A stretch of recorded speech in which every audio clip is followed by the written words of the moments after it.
El siguiente programa es apto para toda la familia. No contiene escenas de sexo ni violencia. Contiene subtítulos de apoyo.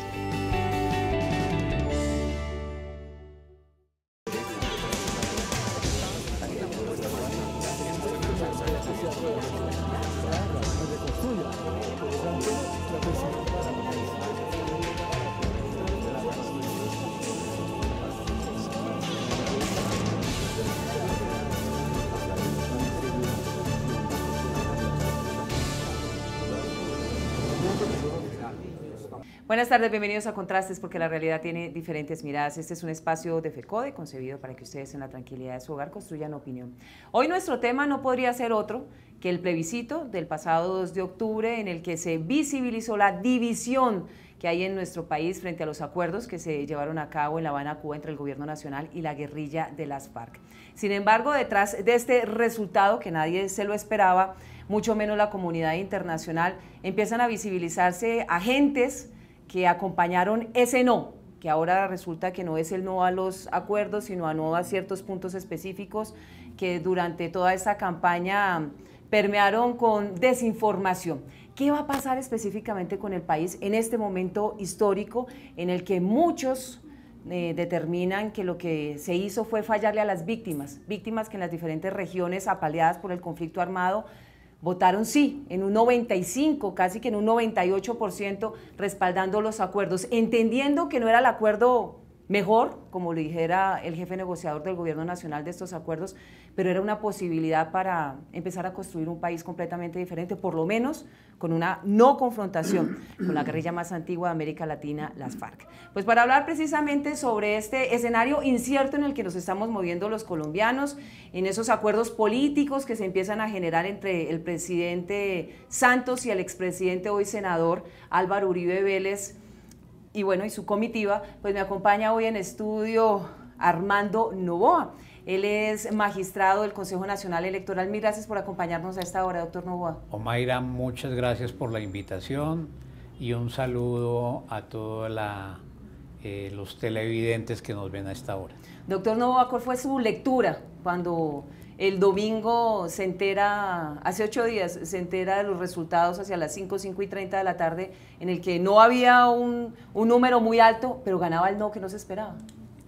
Sí, bueno, yo creo que estuve en un escenario que no quisiera repetir, porque estábamos en el auditorio en el cual la Registraduría Nacional del Estado Civil hacía el seguimiento minuto a minuto de los resultados de la votación, acompañados de más de 200 delegados de entidades multilaterales, de voceros y delegados de otros países, y yo creo que la gente no salía del colapso en la incomprensión de una votación de esta naturaleza que nadie lo esperaba. Y lo que yo vislumbro es que todavía estamos en un momento de enorme confusión, como es apenas obvio.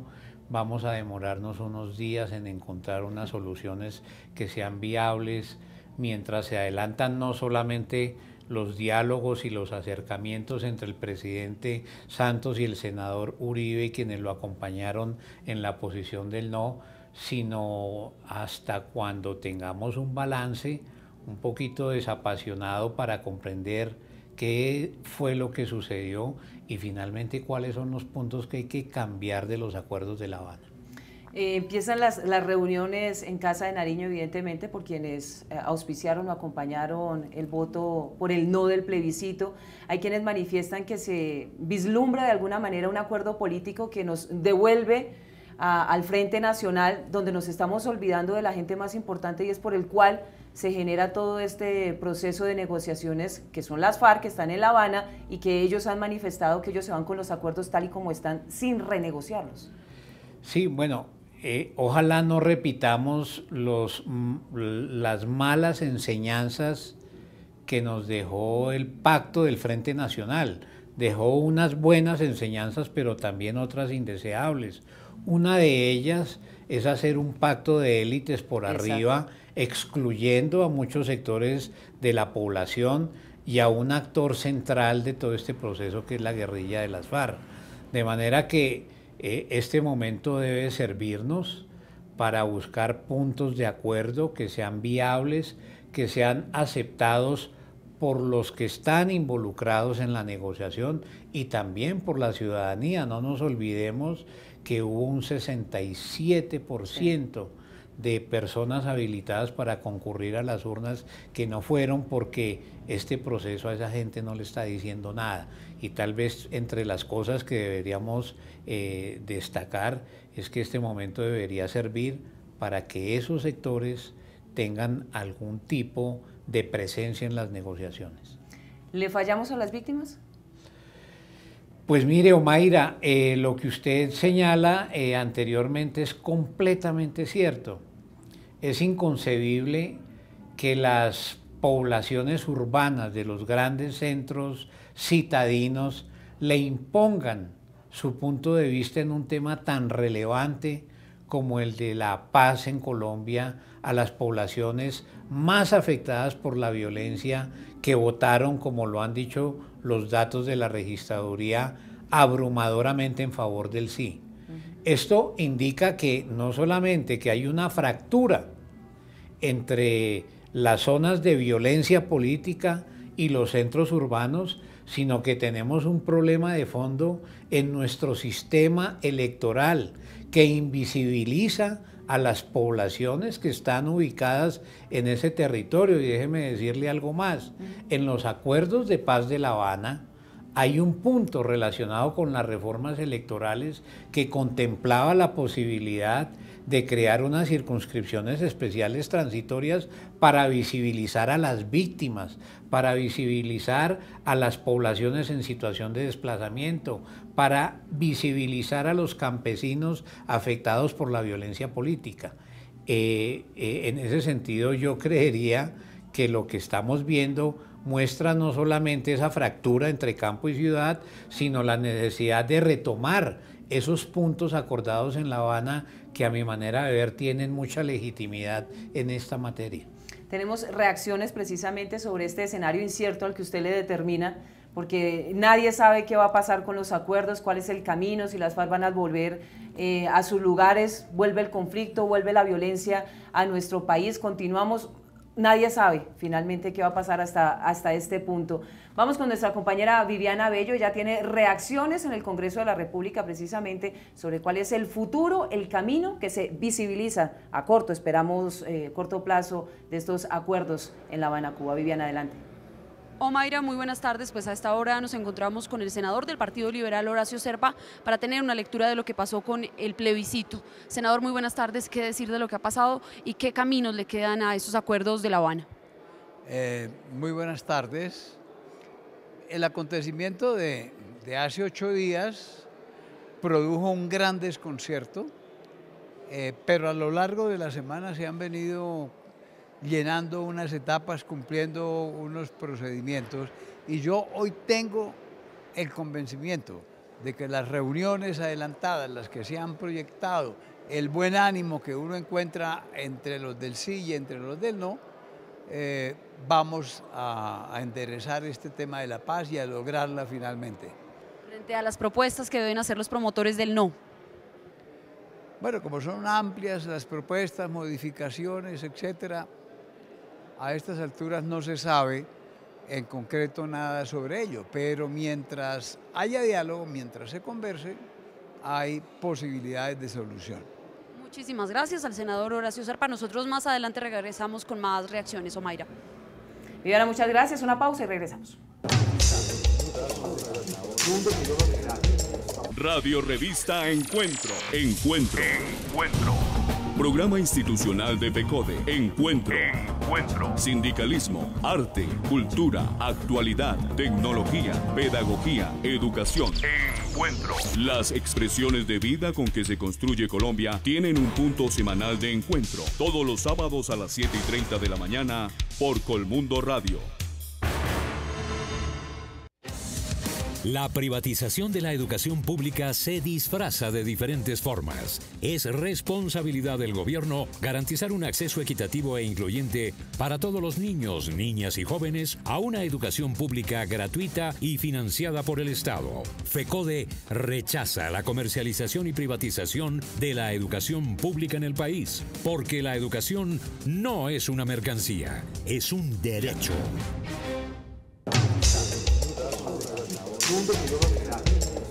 Omaira, ya usted lo ha venido mencionando, diferentes reacciones las que suscitaron pues los resultados del plebiscito por la paz. Saludamos a esta hora de la tarde al senador del Polo Democrático, Alberto Castilla. ¿Cómo leer esos resultados y lo que viene para ese proceso de paz acordado con las FARC? Bueno, demuestra una polarización en el país producto de diversas razones, de desinformación, de generación de miedos, de temores, una cantidad de cosas que afectan considerablemente el acuerdo de La Habana. Nosotros consideramos que el país debe insistir en la construcción de la paz, en la búsqueda de un diálogo de país, en un diálogo nacional que resuelva de fondo los problemas. No estamos entendiendo cómo ahora se abrogan la representatividad de la sociedad colombiana, un sector del no en cabeza del senador Álvaro Uribe y otro del sí en la voz del presidente de la República. Yo creo que aquí hay que entender que la expresión en las urnas no fue para facultar a dos sectores de una élite política, sino que es en el ánimo de encontrar una salida que considere necesario entender la paz estable y duradera como una condición para Colombia. ¿Cómo queda el país ante la comunidad internacional y el respaldo? ¿Insistirán en ese respaldo internacional o ya queda hasta ahí? El país queda mal, queda muy mal, pues que no se alcanza a comprender cómo un país que está 52 años inmerso en un conflicto tan intenso como el colombiano tiene la oportunidad de expresarse y lo hace rechazando el acuerdo. Yo creo que desde afuera nos deben estar mirando muy mal, pero también desde adentro, ¿no? La juventud que confiaba plenamente en tener un futuro sin esa guerra, pues lo ocurrido el 2 de octubre le sorprende. Yo creo que hay que seguir trabajando, hay que entender esto como una señal de lo mal que está Colombia y hay que hacer un llamado a la dirigencia política, una exhortación a que no haga de esto una renta político-electoral, sino que se comprometa firmemente y sinceramente en la construcción de la paz en Colombia. Muchísimas gracias, senador Alberto Castilla. Nosotros regresamos más adelante, Omaira. ¿Se la jugó mal el presidente al generar ese plebiscito que no tenía necesidad de hacerlo? ¿Esperó mucho de la ciudadanía que entendiera qué significaba el cese de hostilidades con las FARC? Sí, bueno, hay distintos puntos de vista y ser inteligente hacia hechos que ya ocurrieron es muy fácil. Pero una de las enseñanzas que debemos tener de este proceso es que, así no suene bien, no siempre el gobernante le corresponde acudir al pueblo para consultarlo sobre unos temas en los cuales su responsabilidad es indelegable. La política de orden público y de paz es una política indelegable del presidente de la República.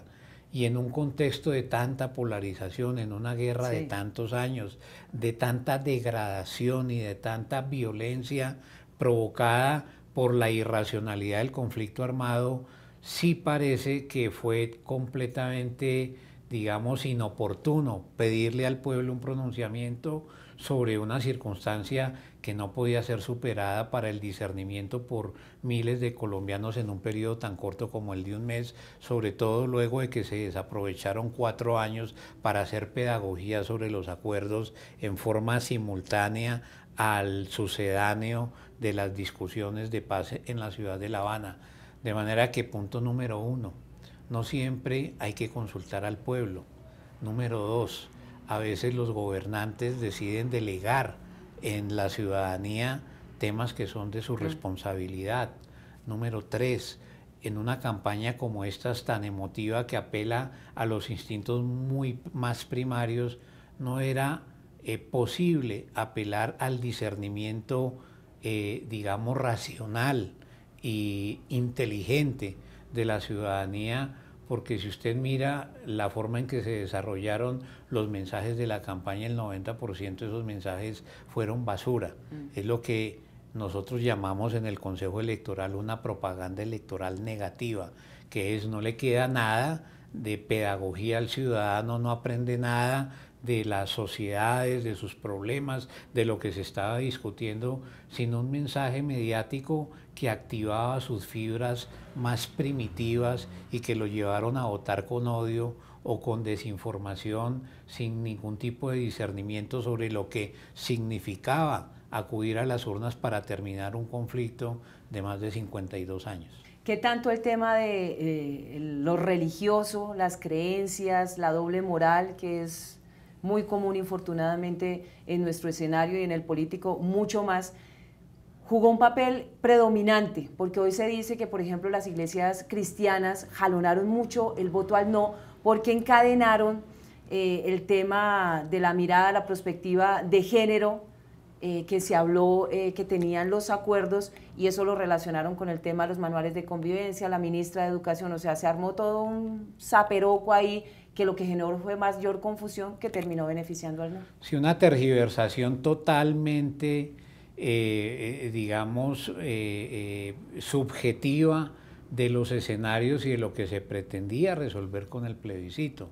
Con el plebiscito no se pretendía resolver el contenido de cartillas de formación hacia los jóvenes, ni los valores de familia que deben predominar en nuestra sociedad. Se pretendía resolver una cosa muy concreta, que era sacar de la guerra a más de 15.000 personas que estaban en armas, lo cual tiene un impacto gigantesco en muchas regiones del país.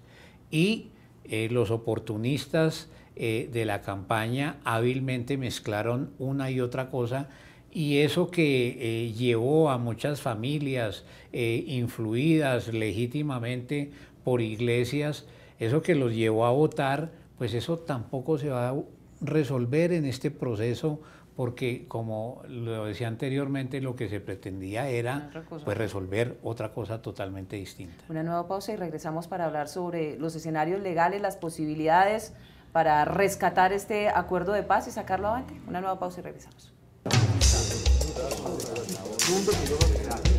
¿Qué es educación pública? La educación pública es un derecho fundamental y un bien común, y es responsabilidad del Estado garantizar igualdad de oportunidades a sus ciudadanos. FECODE defiende una educación pública gratuita y financiada por el Estado y exige el freno de todas las formas de privatización y comercialización de este derecho fundamental. La educación no es una mercancía, es un derecho.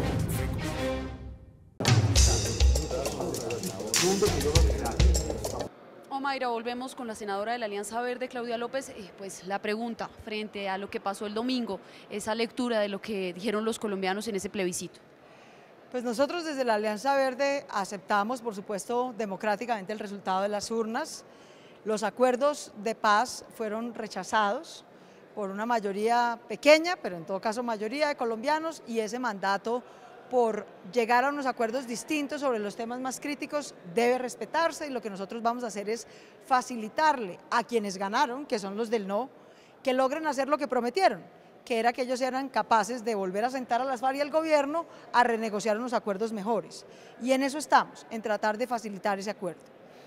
Segundo, creemos y celebramos el diálogo nacional por la paz que ha abierto el presidente de la República, así se lo recomendamos el día lunes cuando nos reunimos con él.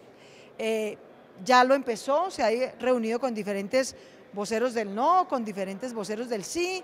Nos parece que es importante, y así se lo manifestamos, que también se reúna con voceros de las víctimas, en particular de víctimas de las FARC. Tercero, le queremos insistir al presidente de la República que este diálogo nacional por la paz debe culminar en una primera etapa el 30 de octubre con un producto muy concreto, y es una hoja de ruta para tener voceros, agenda y cronograma para renegociar con las FARC, porque es que esta no es una negociación aquí entre nosotros, demócratas desarmados. Esta es una negociación que debe hacerse con las FARC, como él mismo lo reconoció a la salida de la reunión con el expresidente Uribe, de manera que al 30 de octubre, ¿por qué es tan importante esa fecha? Porque el 31 se vence el cese al fuego.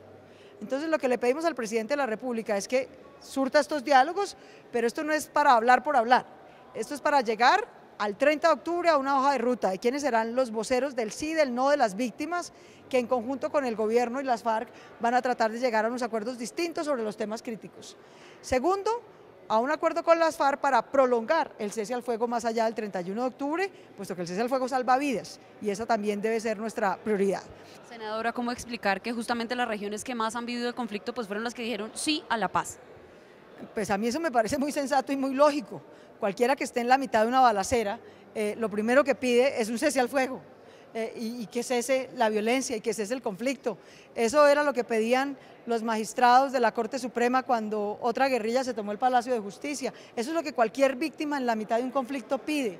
Y parte de lo que a nosotros en la Alianza Verde nos duele es que nosotros que tenemos no solamente solidaridad, sino representación y gobierno en esas regiones que están en guerra, como Nariño, como el Putumayo, allá la voz por el sí sea tan contundente, en el Cauca, en Chocó, y otras ciudades donde no está la balacera y no está la guerra, no están en la inminencia del conflicto, le den la espalda al anhelo de paz de esos colombianos, con razones que respetamos, pero deberíamos entender que la prioridad es la vida de esos colombianos, que tal vez no son mayoría en las urnas, como evidentemente quedó demostrado, pero son la mayoría de la Colombia rural.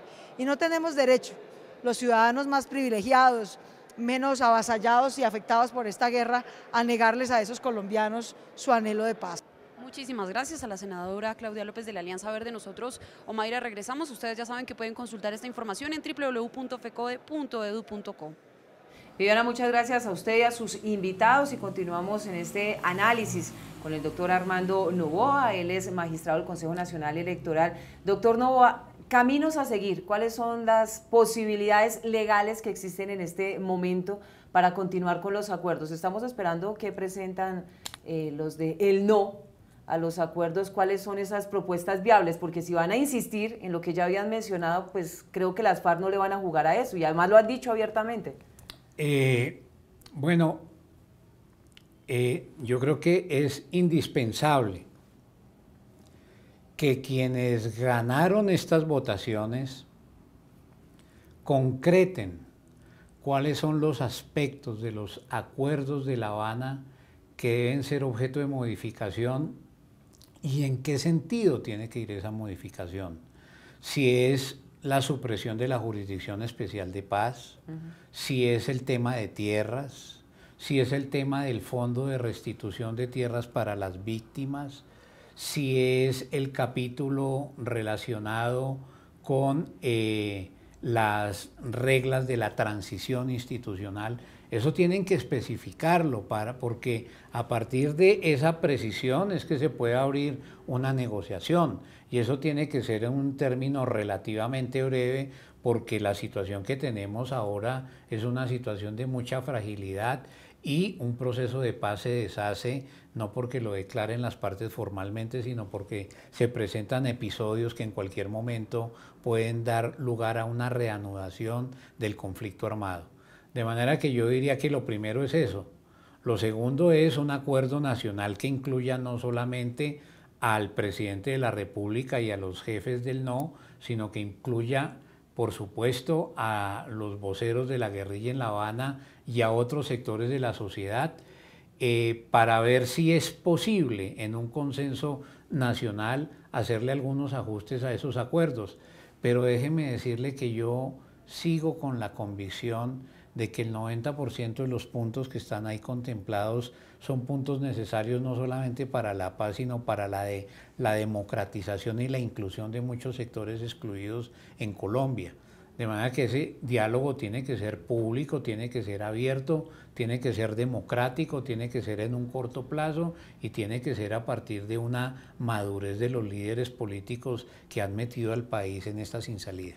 ¿Puede el presidente de la República pasar el acuerdo al Congreso Nacional para sacarlo avante? Hay quienes manifiestan que puede ser legal, pero no legítimo, porque tendría un costo altísimo frente a la ciudadanía. La Corte Constitucional hizo una precisión en el sentido de que cualquiera que fueren los resultados de la votación del plebiscito, el presidente continúa manteniendo sus competencias constitucionales como primer mandatario, jefe de Estado y jefe del mantenimiento del orden público. De manera que eso que usted menciona es una de las posibilidades que no se puede descartar. Tendría un trámite ciertamente accidentado. Claro.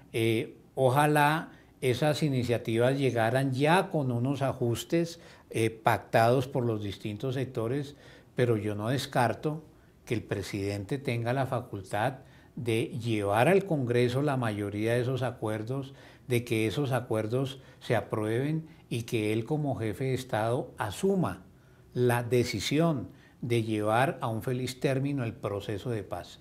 Pero entiendo que luego de una votación mayoritaria a favor del no es un camino supremamente complejo. Ni el presidente Santos ni los del sí tenían un plan B, ni los del no tenían un plan A, porque es evidente que se están demorando para presentar propuestas concretas para agilizar esto.